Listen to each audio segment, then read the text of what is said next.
Hello and welcome to another Saturday. Today is Saturday, January 22nd, 2022. I am your host, Gray, and welcome to another episode of Misfits of the Galaxy, where I ramble on about the campaign that I'm intending on running for my podcast group, the Isle of Misfit Rules.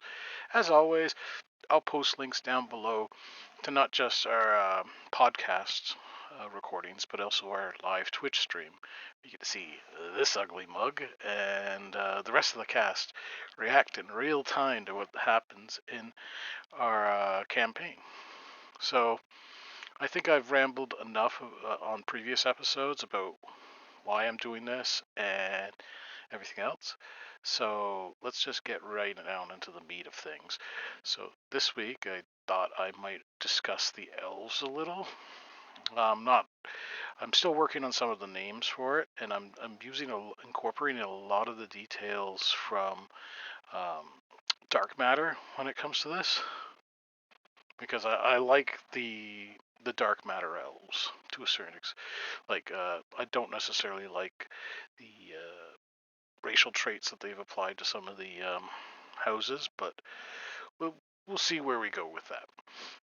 So the elves are one of the oldest races when it comes to uh, having developed space travel using dark matter engines. And I'll get into dark matter engines on another episode, I suppose. So they've been out in the stars for the longest time. Uh, there are some races that have been out in the among the stars longer, but for the most part, the elves were the first ones to expand their reach and become an empire, effectively. So the way the elves currently work is, despite having a empire that has grown and retracted several times since its inception, they still have pretty much every elf in their empire make a journey when they are young to their home system of Etilion. And Etilion is very unique, as each elf who is brought there uh, is assigned to one of the seven houses and sent to one of the planets in the system. Each planet being the home world of a particular house. The houses are actually the racial subrace divisions amongst the elves. There, regardless as to their parentage, they like magic is used to ensure that they are properly shaped towards one house or subrace or another.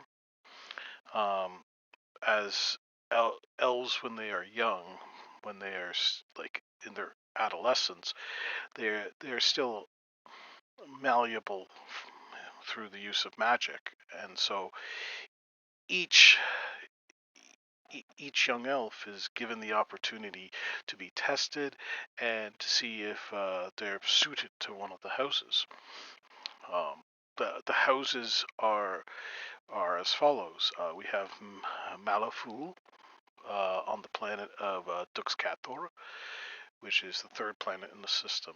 They are the High Elves. They are the rulers of the Elven Empire. Their planet is completely devoted to palaces and running running this star-spanning empire and everything else. It is a place of like golden palaces with marble floors and all sorts of extravagance that you typically associate with the upper echelons of a vast spanning empire.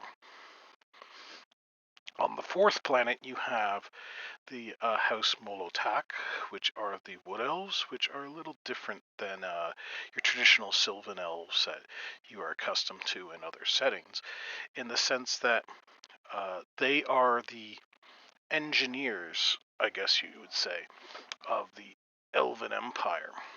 In this, they create the starships because in the Elven Empire, rather than using ships made of metal and other materials, they actually use magic to grow these tree ships, which are living creatures that they travel across the vast reaches of space with. And so the Wood Elves and their tree singers, which are a form of druid, shape these enormous trees like that are on the same scale as the giant redwoods that we are accustomed to or in our world.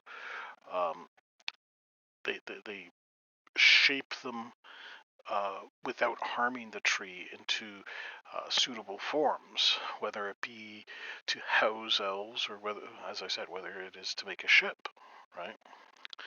And well, in the case of the ships, they are made in such a way that the root system is no longer necessary, that the tree is nourished by magic provided to it by the elves. And as I said, the Wood Elves are the engineers. Uh, they have many of the traits that we are accustomed to with the Sylvan Elves, with the exception that their ability to like conceal themselves in wilderness settings has been replaced with some abilities involving the shaping and crafting of elven engineering marvels. Uh, on the that's the planet of Troisha, which is the fourth planet in the Etilon system. Carto is the sixth planet, and it is the home of House Mirgal. House Mirgal. You'll find that it's that because of the way dark matter is written, um, there's a sort of theme when it comes to the the names of houses, which I've tried to follow a little with didn't the houses that weren't in the dark matter setting initially, which is that the beginning of the name, the house name, is always starting with a M, and it has the same vowel done twice, and it either has an R or a L separating the the first part of the first part of the name. Meanwhile, the second part of the name is often either ends with an L or it's very harsh sounding, which is unusual for elves, but I'm gonna go with that theme because it fits with the setting, to say the very least. So Mergal is the world that is closest to the Feywilds, and as a result of that, the Fey Elves, the Eladrin, call this world their home, and it is the most vibrant and alive of the worlds, I guess would be the best description. Well, uh, Troisha has enormous trees and lush vegetation and all that. There are massive on Cardo. There's just simply the trees look more like they are that brighter color of green. Same with the grass. The sky is clear. So everything seems more colorful and vibrant on Carto. Uh, in addition to the Eladrin calling it their home, many fey-like creatures such as satyrs and fairies and the like also call this world home, although it is not their home world. It is simply that because it is so closely linked to the Feywilds, and the Eladrin have welcomed these Fey creatures into their home, there are many Fey inhabitants to this world. The furthest the furthest planet in the system is the planet of Sank or Sink, which is the Miri Tesh house, which are the Dark Elves or Drow. Now, one of the things I dislike about uh, the Dark Elves is in many settings uh, they are, or I should say, most people think that they're evil. And you know what? In several settings, they are. In Forgotten Realms, the Drow of Menzel Lorenzen have always been considered evil, and in Greyhawk, they were always considered evil to one extent or another. But in settings like Eberron and the like, they are not. And in Mystara, there aren't. Their version of Drow or Drow are called the Shadow Elves, and they're not evil either. So in this setting, they are not evil. But there could be evil members amongst them, but by their nature, they're not necessarily evil. Uh, they are the they live on a dark world that gets the furthest away from the sun in the Etalon system, and as a result, their world is almost perpetually in darkness. There's also heat is trapped by the various gases in the atmosphere. So, despite being so far away from the sun, it is a hothouse. So there is a lot of like mushroom growth and similar fungal growth on the surface of the planet. And as for the Dark Elves themselves, they are the House of Shadows, as in they do the espionage, the stealth missions, and all that. They are the agents that ensure. I guess you'd call them the left hand of the Empire, where they are the ones that do the covert missions and sabotages and that on behalf of the elves. They're not evil. They serve a purpose. And in addition to that, just because they are called dark elves does not necessarily mean they're dark skinned. Um, I'm going with the entire idea that they can be either dark skinned or gray skinned or whatever color that you would normally associate with the drow. But I'm also including the way that the Shadow Elves from Mystara were described, which is they can be extremely pale-skinned, almost albino as well, due to the complete lack of sunlight for the most part on their homeworld. They will be they will be light sensitive, obviously, but in a more sci-fi setting like this, there will be devices and apparatuses which will allow them to compensate for this particular feature. So that's 4 of the 7 houses.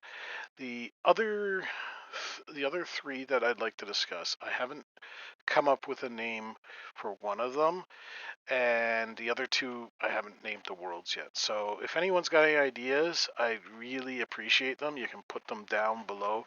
Um, so we have the Avriel, which are winged elves, which I really like. They're hollow-boned elven people who have wings and can fly and the like. They were very commonplace, or they weren't commonplace. They were in Forgotten Realms for a long time in the previous iterations of the game. And spoiler alert: the Princes of the Apocalypse. So please turn this off if you haven't played it, or you intend on playing it in the future, I should say. Uh, in that, there is, if I recall, one of the elemental temple of air. One of the villainous there is, I think she is one, or she's pretending to be one. I'm not exactly certain on. Anyways, so they're super rare in previous iterations, and they're really rare in this one. Like to the point where their population in a empire that can count its population in billions, perhaps even trillions.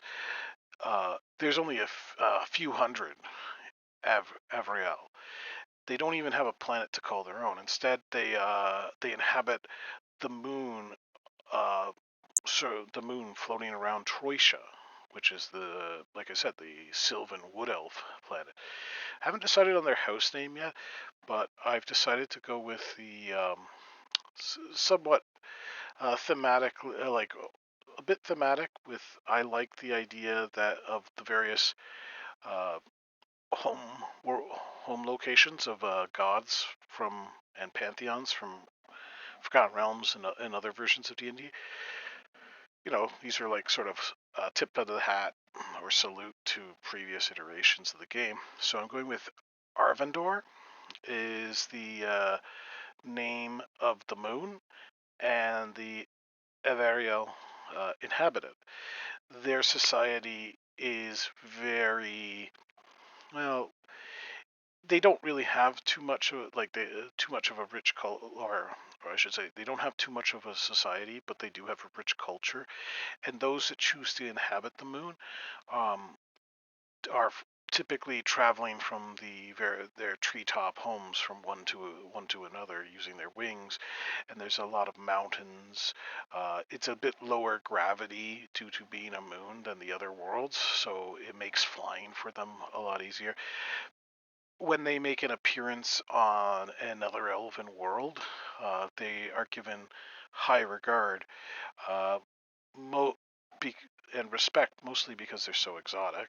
But in addition to that, they seldom leave their world. So when they go out, it's typically for a very important reason. The rest of the Elven Empire, to a certain extent, is very protective of them because there are so few.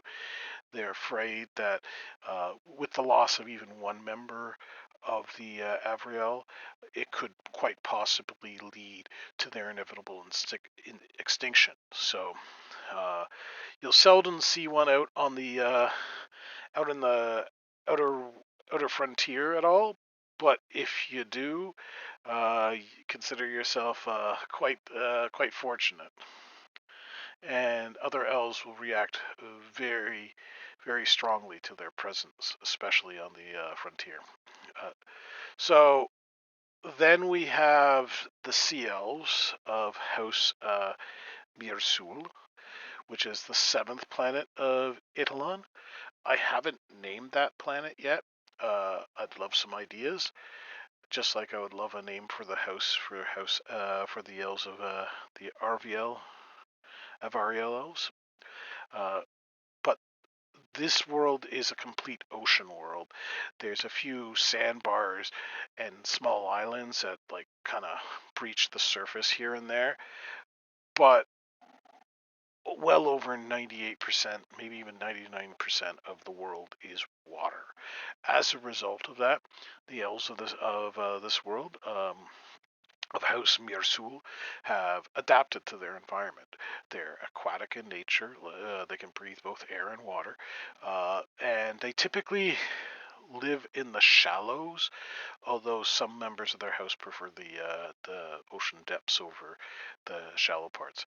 Just like the Eladrin, who welcome various fey creatures into their homeworld, the House Mirsul invites other like-minded denizens, like the Triton and the like, to live on their homeworld. Uh, and some of them take them up on that offer, though they are like it. Traditionally, it is the home of House Mersul, and those are all the elven houses that are currently part of the Elven Empire. The one that I've left out, as I said, there were seven noble houses, is House Mirusak, which I've intentionally not counted the first and the second planet because those are far too hot for for anyone to inhabit. The eighth planet is a gas giant, uh, and the 10th planet is also a gas giant. I don't know if there's anything beyond that, but the fifth planet doesn't exist anymore. And the reason the fifth planet doesn't exist anymore is because of the Shadow Kai, also known as Shadow or Void Elves.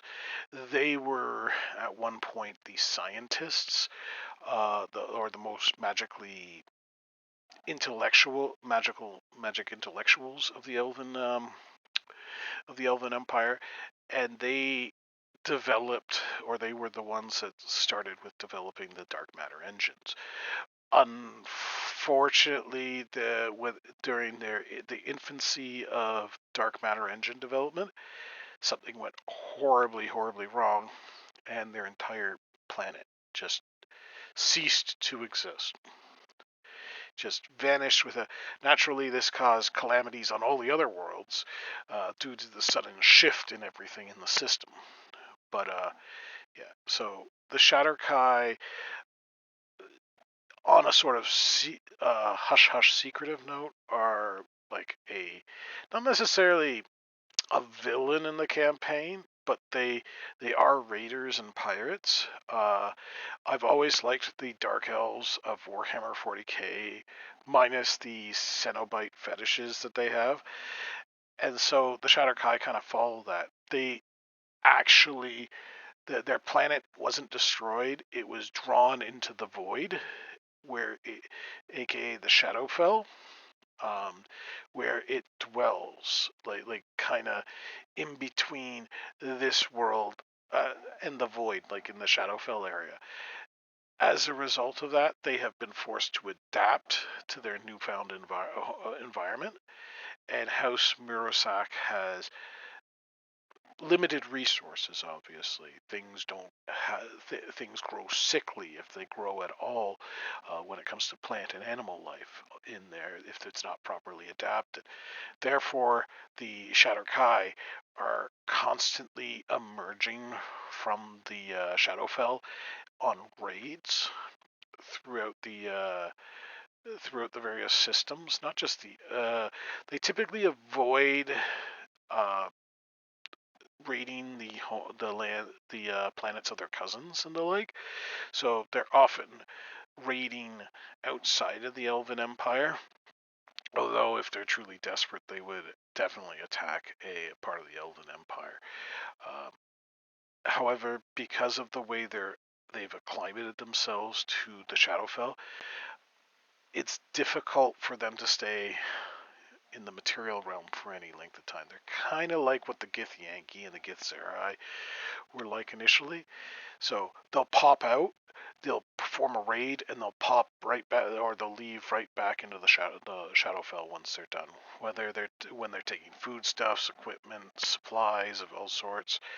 I don't know if I want to include slavery in that yet or not. I haven't decided, but effectively they're hit and run raiders at this point, just trying to survive their circumstance. They're kind of ashamed of their current situation, which is why they haven't really broached it with their cousins, the other houses, and they haven't sought their and being prideful, they haven't sought their aid either.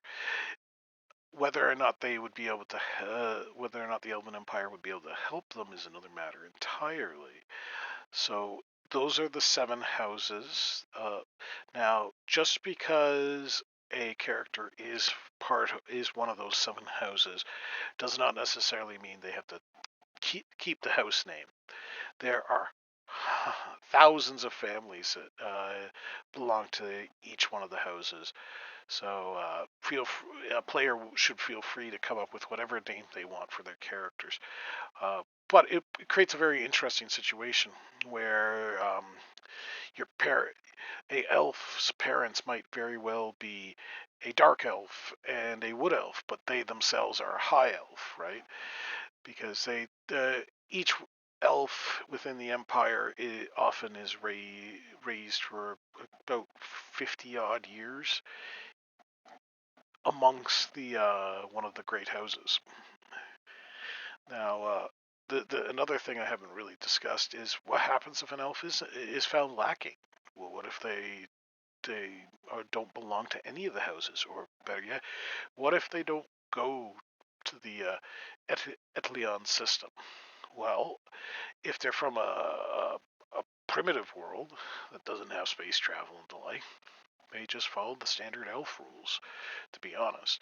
However, if they're one of the starfaring elves and they choose not to, they are what are considered to be exiles. Um, they are considered to be second-class citizens within the Elven Empire. They're pitied more than anything else. And they either work in a more servile capacity or they don't inhabit the Empire at all. Mechanically speaking, they would have the stats of half elves, and in fact, half elves themselves, human elven hybrids, uh, can quite are quite capable of going through the same magical rituals as any elf, provided it's done during their adolescence. In other words, in this particular game, elven genetics is dominant. Therefore, uh, it's very possible that a elf, a wood elf, or an eladrin, or a drow, or high elf, even possibly an avriel or sea elf, has a human parent, and they were sent off to one of these worlds in the Edlion system, and they went through the magical rituals to join one of the greater houses. So that's possible, but if, like I said, if they choose not to, they'd be going with the same statistics as half elves. Uh, I'm not going to go with the variant rules in the Sword Coast Adventurer's Guide, where, like, you can have a half drow or half sea elf or half high elf, and it changes the mechanics of the half elf template. I just find that to be a bit more complicated than it needs to be. Um, Besides, I have other ideas in this setting as to how to give like variant options if somebody wants to play with a race that doesn't fit any of the normal ones. Anyways, I think I've rambled long enough because this is going on like 26 or so minutes right now. It's one of my longer episodes, and I am sorry for that. So I'm going to leave it off at that. This is one of my rambling episodes again. I might have to, pardon me, I might have to change the initial time estimates to anything between 20 to 25 minutes in the future, because that seems to be where I'm headed at this point. So without further ado, I'm gonna sign off, and may your D20 always roll a crit. Take care.